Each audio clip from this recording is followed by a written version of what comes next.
mais très rapidement bu ko defee ñu dalal Pape Assane Seck.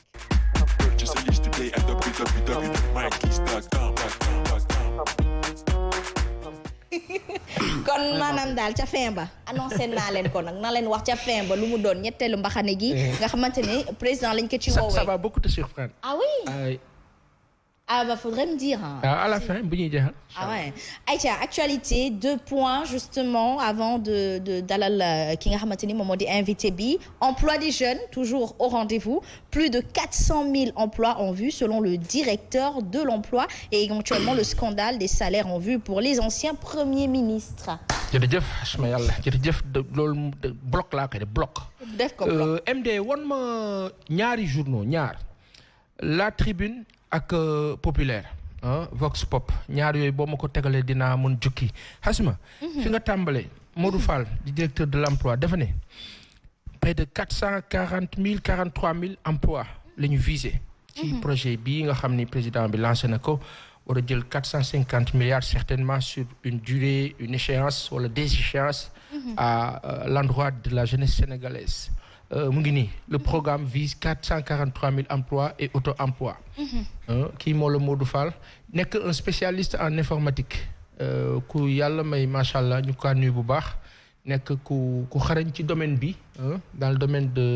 des chiffres des statistiques et de tout ce qui tourne autour nekk tamit koo xam ne il était très actif ci élection yi passé Modou Fall ñu ngi ko ziar bu baax di ko nuyu alors li mu wax mooy lii. 443 000 emplois et auto-emploi baax na wax dëgg fa yàlla. baax na trop te kenn du cracher dessus yàlla na ko yàlla mottali. mu sotteeg jàmm. maintenant les chiffres au Sénégal sont les chiffres les statistiques au Sénégal sont les statistiques mais la réalité au Sénégal est la réalité. loolu mooy xaw ma naa dégg ngeen ma de wala bu ngeen ma déggul tam ngeen wax ma gën a leeral dama ne. asma yàlla dégg nga ma wala déggoo ma. Germaine nag soxna ak Cheikh. bu fekkee déggu leen ma répété dama ne les chiffres sont les chiffres au Sénégal les statistiques sont les statistiques au Sénégal mais la réalité est la réalité au Sénégal. Et quelle est la réalité? Quelle est cette réalité? Excellente question. C'est bien. Excellente question. La réalité mooy ñun ñëpp lu ñuy dund jeunesse sénégalaise dañoo sonn dañoo tay dañoo damm lot mënatuñu ñu ne mbéppee alt ñu ne bu ñu kenn nax nañ ñu wax dëgg Modou Fall ne lii la ñuy viser fii la ñu jëm te ci loolu la ñuy liggéey léegi nag les chiffres c'est des estimations qu'elles soient précises ou pas en tout cas c'est calculé libellé on dit voilà ce qu'on veut faire mais 16 millions d'habitants ñi ci ëpp nekk ay jeunes donc 443 000 emplois et auto-emploi xëy na dina baax waaye dina yées lool par rapport ak ñi soxla du dëgg benn tànk la waaye ñun dañ jàpp ni 450 milliards bu ko état bi jëlee def ko ci ndaw ñi nii am nañ yaakaar ne wax dëgg yàlla war naa mën a jëriñ léegi le problème mooy ci nan fan ko nar a aawale ak ci ban anam la war a tëddee lan la agence yi fi nekk comme DER ak yeneen di jëriñ finalement le directeur de l'emploi le ministre de l'emploi gars yi benn instant. Pourquoi autant de monde? Autant de monde. Pour un non-résultat. À la fin. mooy li nga xam ne à la fin mujjantal gi toujours Modou Fall baal ma rek c'est pas pour saper quoi que ce soit mais dañuy waxtaan amaana aussi ça peut être contributeur et ça peut vous aider aussi mooy que aujourd'hui les jeunes ont besoin d'entreprendre les jeunes auto-emploi loolu la entreprise boo xam ne yaa koy créer sa bopp monter say projets et cetera mais le grand problème mooy yow da nga am benn société boo xam ni wala dëkk boo xam ni entreprises nationales yëpp elles sont concurrencées par des entreprises étrangères et les entreprises étrangères sont favorisées la majeure partie moo xam ci exonération moo xam ci beaucoup de facilités yu ñu leen di defal pourquoi parce que souvent les entreprises internationales wala les multinationales wala ñi nga xam dañuy jóge ci biti di ñëw ils sont plus corrupteurs que ñi ne fii loolu danger la bu ñuy dund waaw ñoom da ngay signer commission bi dugg et cetera malheureusement boobu dajeeg benn Baye Assane day préférer moom son gain personnel à l'intérêt général donc wax rek si gàttal ne Modou Fall yàlla na ko yàlla dimbali mook équipe am yépp mais ku mel ni man dafa xaw a sceptique parce que fañ koy jaarale 450 milliards du lu ndaw de mais fa ñu ko nar a jaarale 1000 milliards daaw yi yéen a ngi koy fàttaliku heure bi daaw. coronavirus on n'en parle plus ak la ca des ak yeneen donc bi yoon on leur dira courage bon courage Modou Fall ak équipe am ak ñoom ñëpp yàlla na yàlla dimbali yàlla nañ ma rusloo sama moroom ñun ñi sceptique yàlla nañ ñu rusloo ba ñu taxaw ne ñu kat yéen bu leen di gaaw a waxte parce que ñii waaw yàlla nañ ñu rusloo parce que ñoom bu ñu rusloo wee njëriñu Sénégal la yàlla nañ ñu rusloo ba mbir mi aboutir sénégalais yi gis ne que sotti na yàlla na ko yàlla def bi si des moo la mbiru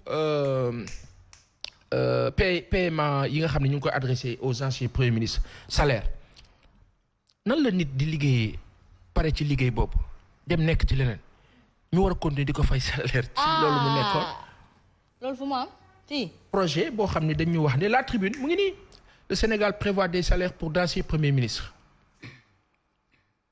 damay laaj li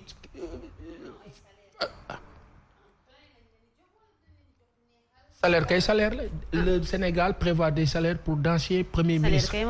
il faut que ñëpp dem dindi la tribune pour comprendre dëgg neex oui waaw léegi jar naa lire 100 francs lay jar léegi soxna Fall ma laaj leen yéen ku si nekk ci yéen waaw yow boo nekkatul Sen TV day continuer di la fay lu may fay dama liggéey boo jógee fii dem beneen télé beneen dëkk wala beneen nekk ci leneen day continuer di la fay waaw Sénégal ñun parce que moment bi ngeen di nekk premier ministre yéen ñëpp ku si nekk defal nañ la faveur yu ne doo fay courant doo fay ndox maanaam jox nañ la lépp léegi nga pare ñu ne noonu dañuy continuer di la fay yow léegi yaa ngi ci leneen je donne l'exemple de Mamadou Lamine Loum sunu papa boobu ñu ngi kaa ziar bu baax te ndeysaan dinañ ko tudd mais ñu ngi koy tooñ sax parce que moom mu ngi dans son coin mu ngi ci leneen il est président du conseil d'administration de BICIS par exemple président Macky Sall ancien premier ministre la kon dafa war a fayeeku moom mais fayeeku bi fan lañ ko Idrissa Seck ancien premier ministre la war a fayeeku tamit damay laaj Moustapha Niasse sunu papa bi ancien premier ministre la léegi Sénégal est-ce que ñun dëgg ñu liggéeyu jàmbur wala ñu tooñ waliw wala est-ce que ñun defuñu lu bon lu ñu yàlla di fayee est-ce que amul dara lu bon lu ñu def est-ce que vous comprenez un peu fi dëkk bi toll gaañi ñuy wax ne non ancien premier ministre yi dañ leen war a fay jabaru ambassadeurs yi ñu ngi leen di fay 500 000 francs par mois comme explication parce que j'ai pas encore lu la tribune lu ñu joxe comme explication loo xamante ne si argument yi mën nañ ko teg ci wala mën nañ ko dégtal nit ñi seetaan soxna Fall yi amul argument amul explication warul mën a premier ministre au Sénégal wàcc nga liggéey mais yow xam nga luy premier ministre liggéeyul moo waroo fayeeku